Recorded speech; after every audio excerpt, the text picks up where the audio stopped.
चलिए अब जो है हम इसका क्वेश्चन नंबर 4 का और वाला देख लेते हैं। पूंजीगत लाभ के धारा 54F क्या है? सेक्शन 44F कैपिटल गेन के अंतर्गत क्या होती है? तो पहले हम थोड़ा सा समझ लेते हैं कि पूंजी लाभ क्या होता है। कैपिटल गेन, ठीक है। पूंजी लाभ तो किसी भी स्थायी संपत्ति को, आभूषण को, अंश और प्रतिभूति को बेचने से, भूमि, भवन, प्लांट, एग्रीकल्चर लैंड और कोई प्लांट आपका है, आभूषण है, अंश एवं प्रतिभूतियां हैं, इसको यदि आप बेचते हैं, उससे प्राप्त होने वाला लाभ पूंजी लाभ कहलाता है। यह दो प्रकार का होता है, एक होता है दीर्घकालीन और एक होता है अल्पकालीन, ठीक है। अब कैसे पहचानेंगे कि जो लाभ हमें हुआ है, मान लीजिए आपके पास कोई एग्रीकल्चर लैंड है, कृषि भूमि है, उसको आपने बेचा, तो आपको कैसे पता लगेगा कि लॉन्ग टर्म यानी दीर्घकालीन पूंजी लाभ हुआ है या अल्पकालीन? तो ये जो है डिसाइडेड है, 3 कैटेगरी बनाई है इसमें, 2 वर्ष, 3 वर्ष और 1 वर्ष। तो हमारा एग्जाम्पल है कृषि भूमि। तो कृषि भूमि में जो समयावधि देखी जाती है वो 2 वर्ष, 24 माह की समयावधि देखी जाती है। यदि आपने अपनी कृषि भूमि जो है खरीदने की तिथि से 2 वर्ष के बाद बेची है, तो वो कौन सा होगा? दीर्घकालीन। समझ लीजिए, जैसे मान लीजिए मैंने 1 जनवरी 2005 को कोई भूमि खरीदी और उसे मैं जो है 2021 में बेच रही हूँ, तो कितने साल हो गए? 5। मैं खरीदी थी 2021, 2 साल से ज्यादा हो गए। तो ये जो भूमि को मैं बेचूंगी, उससे जो मुझे लाभ होगा वो कौन सा होगा? दीर्घकालीन, ठीक है। यदि मैं इसको 2005 में ना खरीद के मैं बोल दूं कि ये जो है उन्होंने 2020 में खरीदी थी और उसे 21 में बेच रहे हैं, तो ये कौन सा लाभ होगा? अल्पकालीन, ठीक है। तो इसी तरीके से जो है समयावधि को देखते हुए आपने कब खरीदी और कब बेची, उस टाइम पीरियड को काउंट करके हम अल्पकालीन और दीर्घकालीन डिसाइड करते हैं। 3 वर्ष किसके लिए? तो ये 2 वर्ष का समय किसके लिए है? प्लॉट, भूमि, भवन, कृषि भूमि, इनके लिए समयावधि रखी गई है 2 वर्ष। और आभूषण के लिए रखी गई है, कीमती पत्थर, आभूषण जो है उनके लिए रखी गई है 3 वर्ष। और 1 वर्ष किसके लिए रखी गई है? अंश व प्रतिभूतियों के लिए, डिवेंचर्स, प्रतिभूतियां, इनके लिए जो है क्या रखी गई है? 1 वर्ष। क्लियर? तो कब अल्पकालीन होंगे, कब दीर्घकालीन होंगे, तो उससे हमारा बनेगा अल्पकालीन लाभ और दीर्घकालीन पूंजी लाभ। अब हमारा क्वेश्चन है कि दीर्घकालीन पूंजी लाभ में सेक्शन 54F क्या होती है? तो 54F जो है यह पूंजी, दीर्घकालीन पूंजी लाभ में से दी जाने वाली कटौती है, ठीक है। ये किसमें से? दीर्घकालीन पूंजी लाभ में से दी जाने वाली कटौती है, दी जाने वाली कटौती है, ठीक है। ये कब मिलती है? तो कब मिलती है ये?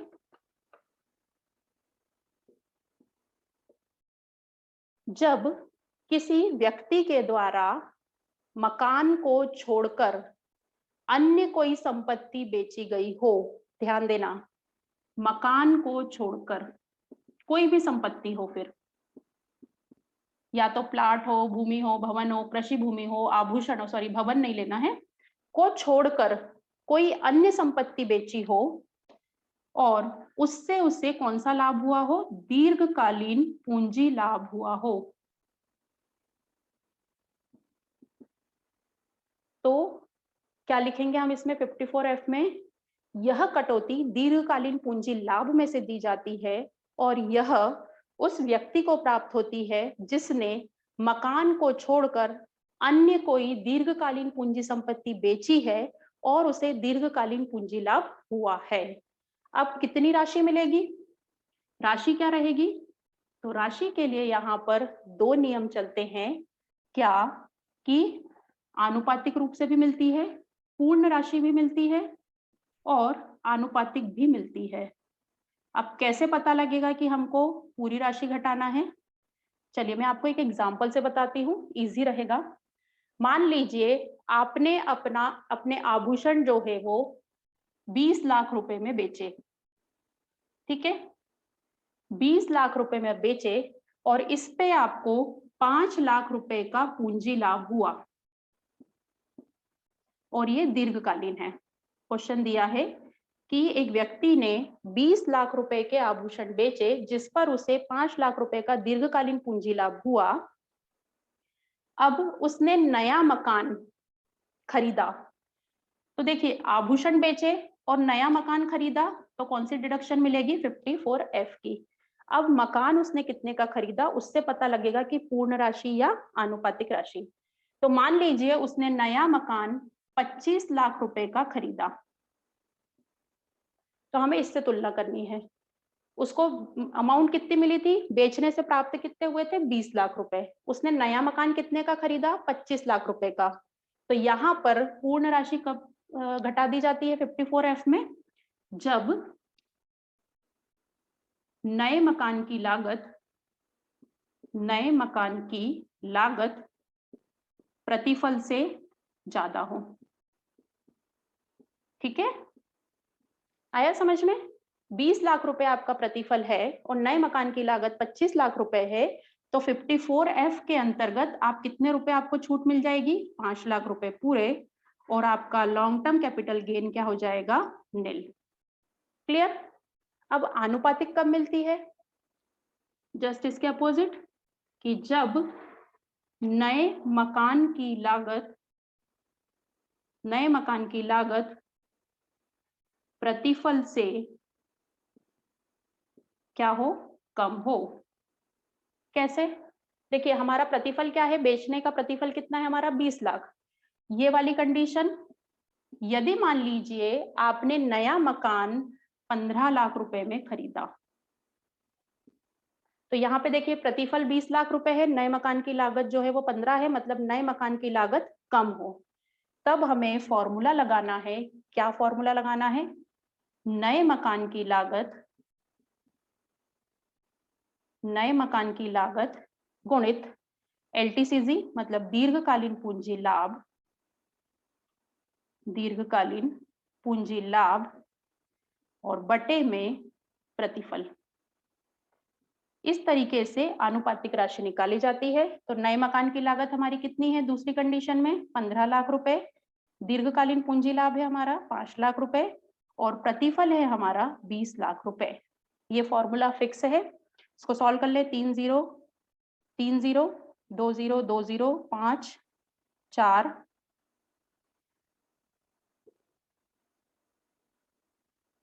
ये आएगा 37,500 सॉरी 3,75,000 रुपए जो है आपको यहाँ सेकेंड कंडीशन में 54F की छूट कितनी मिलेगी, 3,75,000 रुपए। ठीक है, तो इस तरीके से 54F में कंडीशन बेस्ड आपको पूरी राशि भी माइनस हो सकती है और आनुपातिक राशि भी माइनस होती है।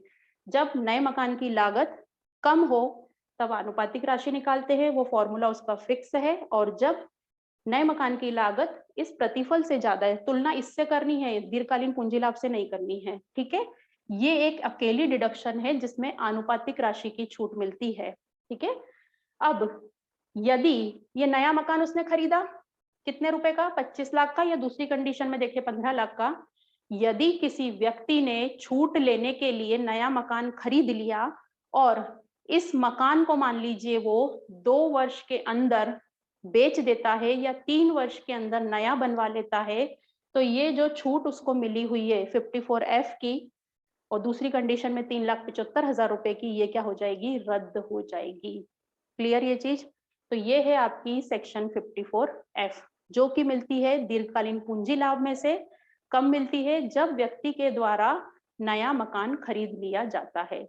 हाँ, इसमें एक बात और ध्यान रखना कि ये जो नया 54F की डिडक्शन तभी मिलेगी जब उसके पास इसके अलावा और कोई मकान नहीं हो, विशेष बात। क्लियर, ये ध्यान रखना है ना। चलिए अब हम नेक्स्ट क्वेश्चन देखते हैं। तो नेक्स्ट क्वेश्चन है हमारे पास कि कुल आय की गणना करने में हानियों की पूर्ति संबंधी प्रावधानों को समझाइए।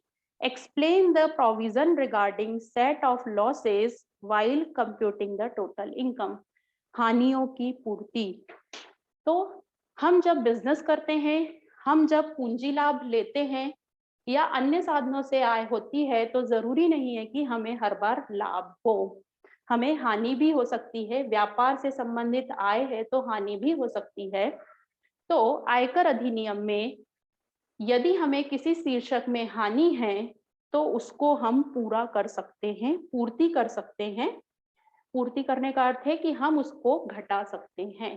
तो यहाँ पर वही पूछ रहा है कि यदि किसी वर्ष में किसी व्यक्ति को किसी शीर्षक में, आय के कितने शीर्षक हैं, अब तो आपको याद हो गए होंगे, 5 शीर्षक हैं हमारे।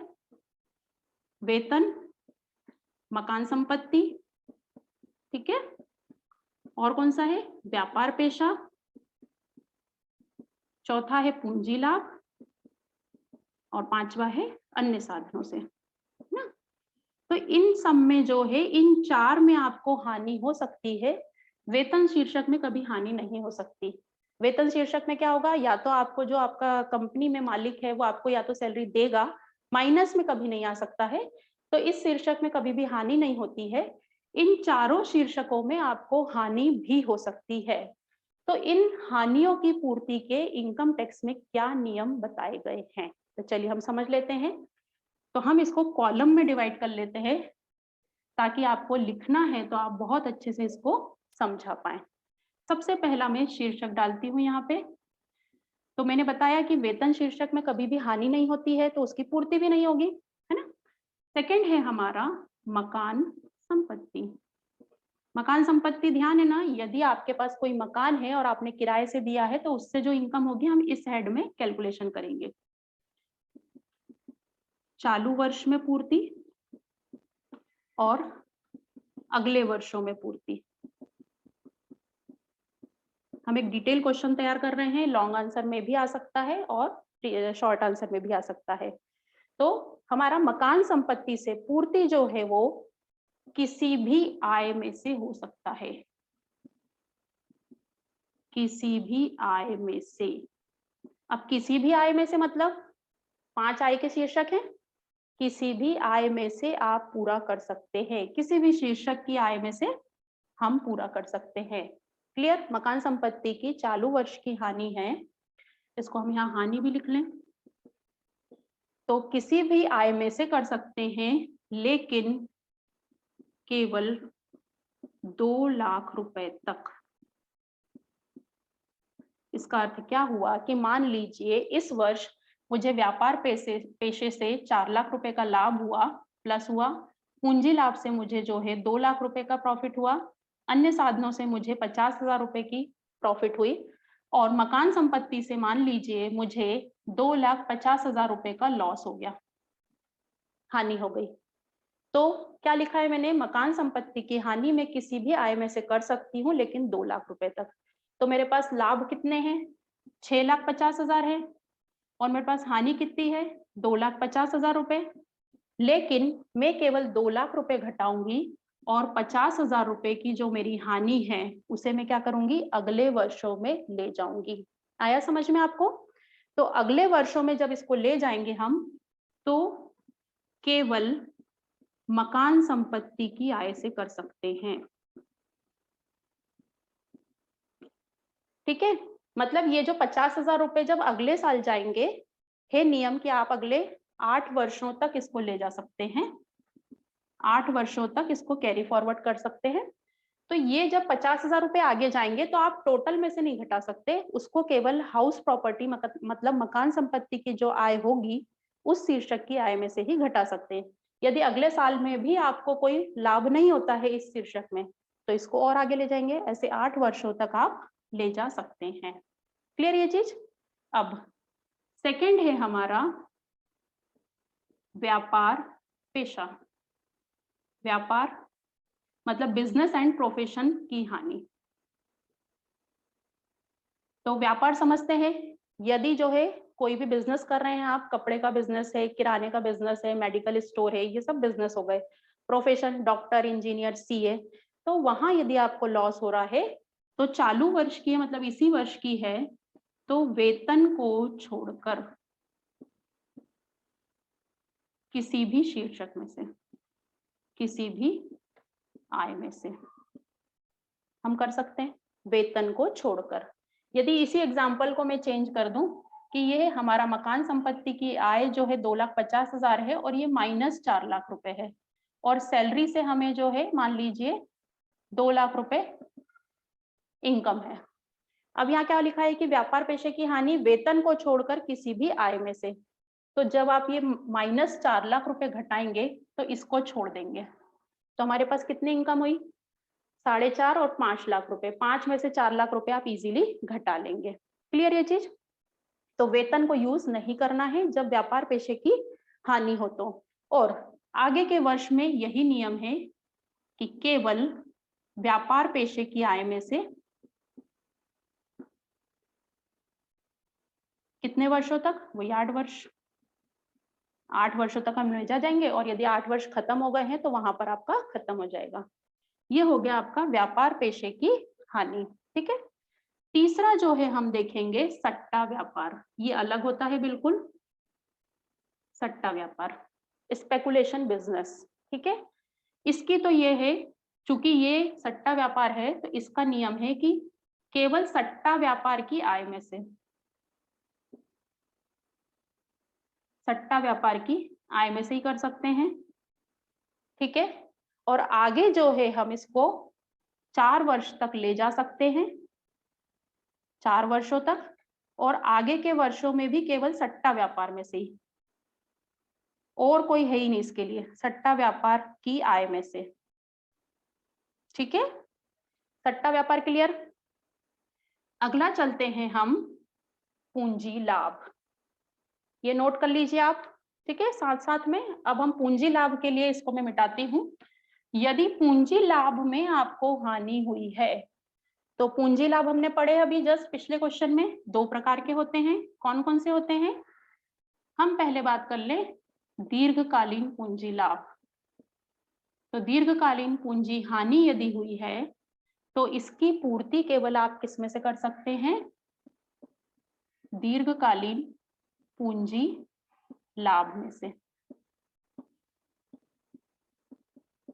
ठीक है। दीर्घकालीन पूंजी लाभ में से कर सकते हैं, और कितने वर्षों तक ले जा सकते हैं? अगले 8 वर्षों तक। और आगे के वर्षों में भी हम किस में से करेंगे? केवल दीर्घकालीन पूंजी लाभ में से। मतलब एलटीसीजी और सट्टा व्यापार के लिए कोई अदर ऑप्शन अवेलेबल नहीं है। अगला हम देखें अल्पकालीन पूंजी हानि। अपन ने पढ़ा था 2 प्रकार के लाभ और पूंजी लाभ होते हैं, लॉन्ग टर्म और शॉर्ट टर्म। तो अल्पकालीन पूंजी हानि के लिए 2 ऑप्शन हैं, दीर्घकालीन प्लस अल्पकालीन, दोनों पूंजी लाभ में से, पूंजी लाभ में से हम कर सकते हैं। शॉर्ट टर्म है तो हम इसको दोनों में से कर सकते हैं। और यहाँ जो है नियम क्या रहेगा? अगले 8 वर्षों तक हम ले जा सकते हैं। क्लियर? इसके बाद हम आगे देखें तो आगे है हमारा घुड़दौड़, हॉर्स रेस से इनकम। उससे यदि हानि हुई है तो वो बिल्कुल सट्टा व्यापार जैसा काम करता है। छठवां हम देखें घुड़दौड़ से हानि। तो ये केवल घुड़दौड़ की आय में से होगा, कोई ऑप्शन नहीं है इसके लिए, घुड़दौड़ की आय में से रहेगा। और इसके लिए जो है क्या नियम है? 4 वर्षों तक आगे ले जा सकते हैं, और काय में से कर सकते हैं? केवल घुड़दौड़ की आय में से। ये सब आपको याद रखने रहेंगे, तो आप नोट कर लीजिए। तो आपको थ्योरी भी और कोई प्रैक्टिकल आता है तो वो भी आप इस बेसिस पे कर सकते हैं। और अगला पॉइंट है हमारा अशोधित ह्रास, अनएब्सॉर्ब डेप्रिसिएशन। डेप्रिसिएशन जो है उसका नियम है कि सभी में से हो जाता है, किसी भी इनकम में से हो जाता है, केवल वेतन को छोड़कर। वेतन को छोड़कर, ठीक है, बाकी सभी आय में से। तो बाकी आय लिख रही हूं मैं, तो आपको पता होना चाहिए कि आय के 5 शीर्षक है, तो बचे हुए 4 में से, लेकिन इसमें थोड़ा सा क्रम का हमको ध्यान रखना रहता है कि सबसे पहले व्यापार पेशे की आय में से ही घटाते हैं, और यदि यहाँ नहीं हो पाती है तो फिर हम आगे क्रम लेते हैं। मतलब सबसे पहले हमको बिजनेस एंड प्रोफेशन में से ही घटाना है, उसके बाद फिर आप हाउस प्रॉपर्टी में, उसमें उसके बाद का कोई सीरियल ऑर्डर फिक्स नहीं है, लेकिन सबसे पहले हमको बिजनेस प्रोफेशन की आय में से घटाना है। और सेम नियम यहाँ पर भी है कि हम जो है, इसमें कोई समय सीमा नहीं है, हम ले सकते हैं, समय सीमा नहीं है, कभी भी ले सकते हैं, और सभी आय में से घटा सकते हैं केवल वेतन को छोड़कर। तो ये जो है, इस तरीके से कुल आय की गणना करते समय हानियों की पूर्ति के नियम है, जो कि आपको अलग अलग शीर्षक के अंतर्गत याद रखने हैं। अच्छा, इसमें ऑब्जेक्टिव भी फ्रेम होते हैं। एक ऑब्जेक्टिव हमने हमारे इसमें भी पढ़ा है, तो इसमें आ सकता है कि सट्टे के व्यापार की हानि को कितने वर्षों तक ले जाया जाता है, किस में से पूर्ति होती है, तो आप ये क्वेश्चन बहुत अच्छे से तैयार कर लें, ठीक है। चलिए, अगला क्वेश्चन हमें दिया हुआ है कि धारा 80D 80D के अंतर्गत कौन कौन कटौती ले सकता है तथा कितनी। 80D, yes, 80D। तो जो है 80D की डिडक्शन कब मिलती है, तो मैं उसका थोड़ा सा बेस बताती हूँ। कभी आपको आ गया कि सकल कुल आय क्या होती है और कुल आय क्या होती है, तो यदि आय के 5 शीर्षकों की आय को जोड़ लिया जाए तो वो क्या कहलाती है, सकल कुल आय। आय के 5 शीर्षक अभी जस्ट बताए मैंने, इसमें से यदि धारा 80C से 80U तक की कटौतियां घटा दी जाए तो वो हो जाती है कुल आय, टोटल इनकम, और इसी इनकम पे क्या लगता है, टैक्स, ठीक है। तो अब हमसे ये बहुत सारी डिडक्शंस हैं, हमसे उन्होंने पूछी है 80D क्या होती है, ठीक है। तो हम केवल इसको ध्यान देंगे अभी। तो सकल कुल आय में से दी जाने वाली कटौती जो है वो 80D है। 80D जो है किस व्यक्ति को मिलती है, कितनी मिलती है, तो सबसे पहले हम देख लें कटौती की पात्रता। कटौती किसको मिलेगी, कटौती की पात्रता, तो ये जो है किसी व्यक्ति के द्वारा स्वयं, अपने बच्चे, अपने जीवन साथी, अपने माता पिता के लिए यदि चिकित्सा स्वास्थ्य सुविधाओं के लिए कोई पॉलिसी ली गई है और उसका प्रीमियम चुकाया जा रहा है, तो किसको मिलेगी, किसी व्यक्ति या परिवार, HUF।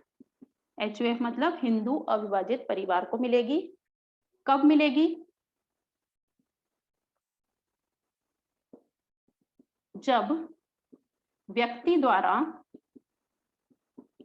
किसके किसके लिए, तो स्वयं, जीवन साथी, बच्चे, माता पिता, माता पिता में ध्यान रखना डिपेंडेंट हो या नहीं हो, ठीक है, दोनों कंडीशन है, आश्रित हो या ना हो, मिलती है ये। तो माता पिता के स्वास्थ्य मतलब मेडिकल, स्वास्थ्य संबंधी प्रीमियम चुकाई गई हो, ठीक है, क्लियर ये चीज। आपको जब 80D को लिखने को आएगा तो आप इसी पॉइंट वाइज लिखेंगे तो आपको नंबर भी अच्छे मिलेंगे और आपको याद भी अच्छा रहेगा। तो जब व्यक्ति द्वारा स्वयं, जीवन साथी, बच्चे, माता पिता डिपेंडेंट हो या ना हो के संबंध में उसने प्रीमियम चुकाई हो, ठीक है। अब कहाँ प्रीमियम चुकाई हो, तो संबंधित संस्था कौन सी होनी चाहिए, मतलब आपने बीमा प्रीमियम चुकाई है तो संबंधित संस्था कौन सी होगी, केंद्र सरकार द्वारा अनुमोदित संस्था होना चाहिए, जैसे जीवन बीमा लाइफ LIC में यदि आपने प्रीमियम चुकाई है तो वो हो जाएगी केंद्र सरकार द्वारा अनुमोदित संस्था, ठीक है, और या फिर कोई भी रजिस्टर्ड संस्था में यदि व्यक्ति के द्वारा प्रीमियम चुकाई गई है तो उसे 80D की छूट मिल जाएगी। फिर भुगतान का माध्यम, ये पहला, दूसरा, तीसरा, चौथा पॉइंट होगा माध्यम, भुगतान का माध्यम। भुगतान का माध्यम क्या होगा, ध्यान रखना इसमें, ये छूट तभी मिलती है जब भुगतान इलेक्ट्रॉनिक माध्यम से, मतलब रोकड़ छोड़कर, अब रोकड़ छोड़कर चेक से किया हो, डिजिटल पेमेंट किया हो, क्रेडिट कार्ड से पेमेंट किया हो, तब ये छूट मिलेगी, ठीक है। अब राशि मोस्ट इंपॉर्टेंट, 80D के अंतर्गत कितनी राशि मिलती है, तो इसमें जो है 2 नियम है, 3 नियम एक्चुअल में हम देखें। पहला नियम है कि स्वयं, बच्चे और जीवन साथी, इसके लिए उन्होंने यदि प्रीमियम चुकाई है तो क्या वास्तविक राशि या 25,000 जो कम हो उसकी छूट मिलती है, ठीक है। यदि माता पिता हो और वो वरिष्ठ हो, वरिष्ठ मतलब समझते हैं 60 से अधिक उम्र के,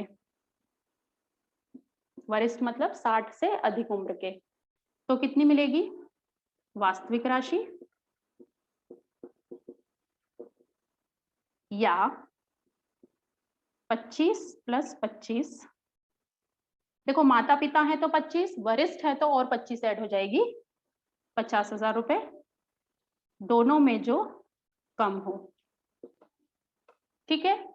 क्लियर ये चीज, मतलब यदि मैं क्वेश्चन दूं कि मिस्टर राम के द्वारा 20,000 रुपए की प्रीमियम स्वयं और अपनी जीवन साथी के लिए चुकाई गई तथा 15,000 रुपए की प्रीमियम अपने माता पिता के लिए चुकाई गई, तो यहाँ पर जब हम कैलकुलेशन करेंगे तो स्वयं के द्वारा 20,000 रुपए चुकाई गई और माता पिता के लिए 15,000 रुपए, तो 20,000 या 25,000 जो दोनों में कम हो तो 20,000 की छूट मिल जाएगी, और माता पिता के लिए उसने 15,000 रुपए की चुकाई है तो 15,000 या 50,000 यदि माता पिता 60 से ऊपर के हैं तो जो दोनों में कम हो उसकी दोनों की छूट मिल जाएगी। क्लियर। अब यदि किसी व्यक्ति के द्वारा प्रीमियम नहीं ली गई है, पॉलिसी नहीं ली गई है, प्रीमियम नहीं चुकाया है, केवल स्वास्थ्य परीक्षण करवाया है, टेस्ट करवाया गया है, केवल उनकी जांचें करवाई गई है माता पिता की, तो वो शुल्क जो है परीक्षण शुल्क 5,000 रुपए तक का छूट है, 5,000 रुपए तक की छूट है। कौन सा? स्वास्थ्य परीक्षण शुल्क। क्वेश्चन में कभी दिया है आपको इस तरीके से कि प्रीमियम नहीं चुकाई गई है, अपने माता पिता का मेडिकल चेकअप करवाया है जिसपे 8,000 रुपए खर्च हुए, तो 80D की छूट मिलेगी, लेकिन कितनी मिलेगी? 5,000 रुपए तक। तो ये होती है 80D जो कि सकल कुल आय में से मिलती है, किसी व्यक्ति के द्वारा या हिंदू अविभाजित परिवार के द्वारा चिकित्सा प्रीमियम यदि चेक के द्वारा भुगतान की गई है तो उसे इस राशि के अंतर्गत छूट मिलेगी। ये हो गया हमारा 80D। क्लियर ये चीज? चलिए अब हम जो है शॉर्ट आंसर का लास्ट क्वेश्चन हमको दिया हुआ है, क्वेश्चन नंबर 6, 5 क्वेश्चन आने वाले थे, इसमें छठवां लास्ट वाला क्वेश्चन है कि आयकर प्राधिकारियों के अधिकारों का वर्णन कीजिए। Discuss the power of income tax authorities. तो सबसे पहले हम ये समझ लें कि हमारी इनकम टैक्स अथॉरिटीज कौन कौन सी हैं, क्योंकि इसमें क्वेश्चंस जो हैं 5 क्वेश्चंस फ्रेम हो सकते हैं, इन्होंने एक ही क्वेश्चन में पूछ लिया है। तो आयकर प्राधिकारी कौन कौन से हैं पहले हम वो देख लेते हैं, ठीक है। चलिए, आयकर पदाधिकारी या प्राधिकारी,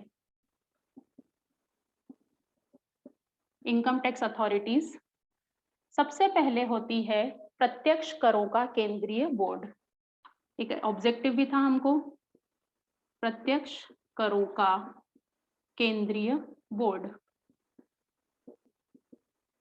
इसके बाद इसी के अंडर में काम करती है वो कौन सी होती है? मुख्य कमिश्नर, चीफ कमिश्नर, मुख्य कमिश्नर। इसके अंडर में काम करते हैं सहायक कमिश्नर। ठीक है, संयुक्त कमिश्नर। और इसके अंडर में होता है कर निर्धारण अधिकारी। तो ये अथॉरिटी जो है चेन है, सबसे ऊपर जो है प्रत्यक्ष करों का केंद्रीय बोर्ड होता है, उसके अंडर में मुख्य कमिश्नर काम करते हैं, इनके अंडर में सहायक कमिश्नर काम करते हैं और इनके अंडर में कर निर्धारण अधिकारी होते हैं। यहाँ पे क्वेश्चन पूछा है कि इनके अधिकार बताइए। अब इनके अधिकार मतलब इन चारों के हमको अधिकार बताने हैं। तो जब आपको इस टाइप से क्वेश्चन आया है तो आप क्या करेंगे? पहले इन पदाधिकारियों के बारे में जानकारी लिखेंगे। अब हमें इनके अधिकार लिखने हैं। तो कॉमन हम कुछ राइट्स ले लेते हैं। अच्छा, आपको यदि एग्जाम में कुछ ऐसा क्वेश्चन आया कि प्रत्यक्ष करों के केंद्रीय बोर्ड के अधिकार लिखिए, तब भी आपको आंसर यही लिखना है। आपको आ सकता है कि मुख्य कमिश्नर जो है उसके अधिकारों का वर्णन कीजिए, तब भी आपको आंसर लिखना है। हो सकता है कि आपको सहायक कमिश्नर के अधिकारों का वर्णन लिखने को आ जाए, या फिर हो सकता है कि कर निर्धारण अधिकारी के अधिकारों का वर्णन कीजिए। तो हमें क्या लिखना है? देखिए, सबसे ऊपर चूंकि प्रत्यक्ष करों का केंद्रीय बोर्ड होता है, तो इसका हमें अधिकार यदि लिखने हैं, नियम बनाने का अधिकार। ये वाला पॉइंट केवल इसी में आएगा। ठीक है, क्योंकि प्रत्यक्ष करों का केंद्रीय बोर्ड सबसे ऊपर होता है, नियम बनाने का काम ये करते हैं। बाकी सारे अधिकार हम जितने लिखने वाले हैं वो आपको किसी के भी अधिकार आए आप उसमें लिख सकते हैं। जैसा दूसरा वाला मैं लिख रही हूं, नियुक्ति का अधिकार। डिटेलिंग में आपको चेंज करना है। जैसे प्रत्यक्ष करों का केंद्रीय बोर्ड में आप लिखेंगे तो इन्हें मुख्य कमिश्नर की नियुक्ति करने का अधिकार होता है। यदि मुख्य कमिश्नर के अधिकार आप लिख रहे हैं तो इसमें क्या लिखेंगे कि इन्हें सहायक कमिश्नर की नियुक्ति करने का अधिकार होता है। इस तरीके से आप डिटेलिंग करेंगे। तीसरा, जांच का अधिकार। ये अधिकारी ही इनकम टैक्स के अधिकारी हैं, तो ये कभी भी जब भी चाहे ये इनकम टैक्स के पेपर्स की किसी को भी बुलवाकर जांच कर सकते हैं। ठीक है, तो जांच का अधिकार होता है इनको। फिर पुनः कर निर्धारण करने का अधिकार। पुनः कर निर्धारण का अधिकार सबको रहता है। जब चाहे जब ये इनको इनमें से किसी को भी यदि डाउट है, किसी करदाता की इनकम टैक्स रिटर्न को देखते हुए किसी को भी डाउट है कि इन्होंने गलत विवरण दिया है, तो वो कोई भी अधिकारी जो है बुलवाकर चेक करवा सकता है। फिर इसके बाद है पांचवा, हम लिख सकते हैं इसमें कठिनाई दूर करना।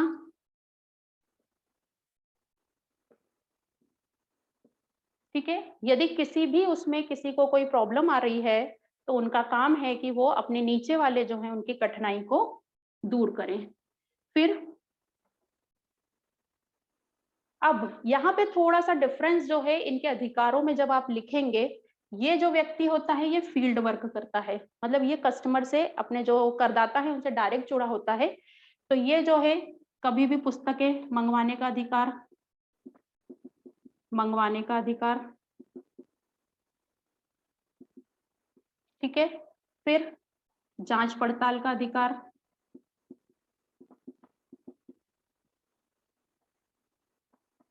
फिर आदेश देने का अधिकार,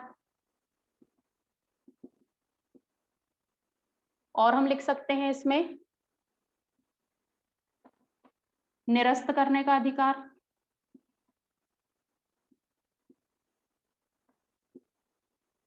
सर्वोत्तम कर निर्धारण करने का अधिकार।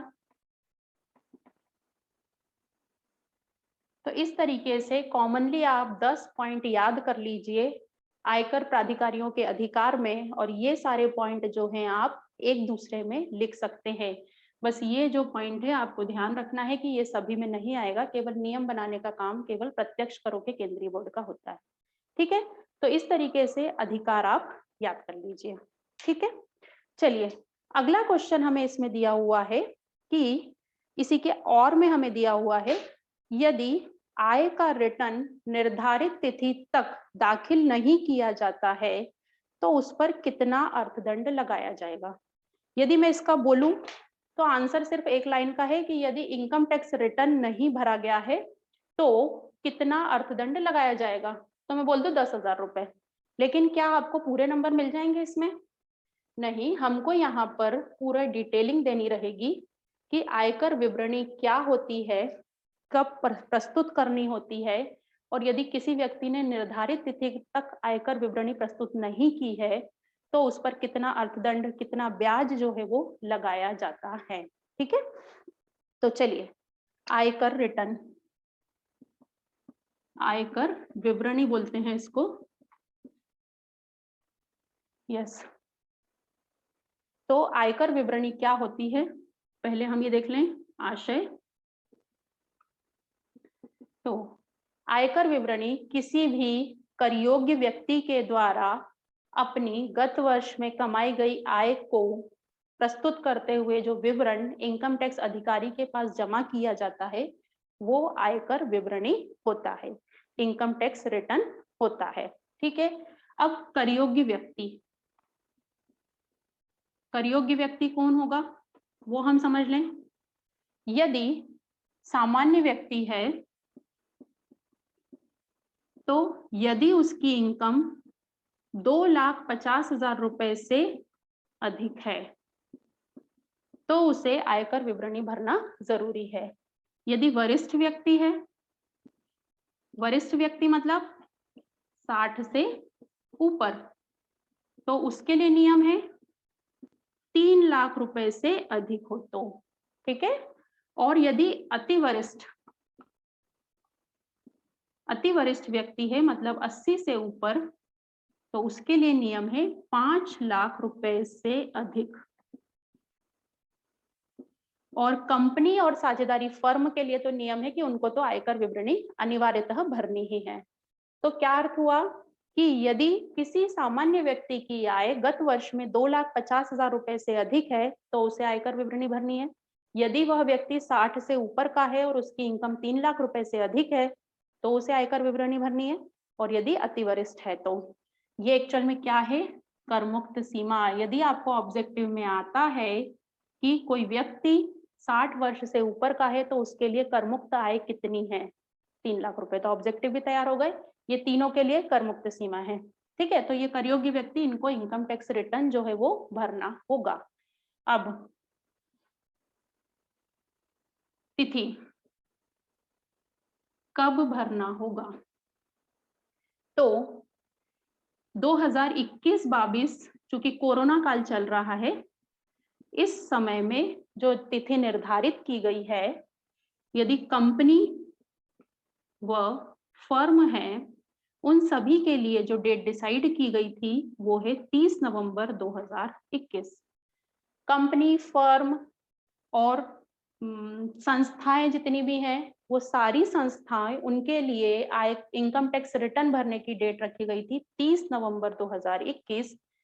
और बाकी सभी अन्य करदाता, तो अन्य करदाता में कौन आ गए, हम व्यक्ति करदाता, HUF हिंदू अविभाजित परिवार, तो व्यक्ति और HUF, इनके लिए समय सीमा रखी गई थी 30 सितंबर 2021। इस निर्धारित तिथि तक प्रत्येक व्यक्ति को, करयोग्य व्यक्ति को जो कर चुकाने का दायी हो रहा है, उसकी इनकम इस निश्चित सीमा से अधिक है, उसे इस तिथि तक अपना कर का असेसमेंट करके, क्योंकि टोटल इनकम पांचों शीर्षक की आय की गणना कर ली, उसमें से 80 की कटौतियां घटा दी, उस पर कर की गणना करके जो भी उनके ऊपर टैक्स बन रहा है वो इनकम टैक्स रिटर्न जमा करने की अंतिम तिथि ये रखी गई है। अब हमसे क्वेश्चन क्या किया गया है कि निर्धारित तिथि तक दाखिल नहीं किया जाता है, तो हमें निर्धारित तिथि पता लग गई। ठीक है, अब यदि दाखिल नहीं किया जाता है तो अर्थदंड कितना लगता है। तो यदि हम बात करें यहाँ पर अर्थदंड, तो यदि जो है 31 दिसंबर तक भी, 31 दिसंबर 2021 तक विवरणी जमा नहीं की है तो 5,000 रुपए, ठीक है। और 31 दिसंबर के बाद भी जमा नहीं की है, के बाद भी जमा नहीं की है, जमा नहीं की, तो 10,000 रुपए अर्थदंड लगाया जाता है, ठीक है। क्लियर ये चीज? तो हमें सिर्फ ये पूछा गया है कि कितना अर्थदंड लगाया जाएगा, तो आपको ये बताना पड़ेगा कि आयकर विवरणी क्या होती है, कौन कौन से व्यक्तियों को कर योग्य है जिनको आयकर विवरणी भरना होती है, उसकी निर्धारित तिथि क्या है, और उसके बाद हम एक्सप्लेन करेंगे कि कितना अर्थदंड लगाया जाता है। क्लियर? ये चीज क्लियर आपकी? तो इस तरीके से ये पार्ट बी, सेक्शन बी के हमारे क्वेश्चंस जो है वो कंप्लीट होते हैं।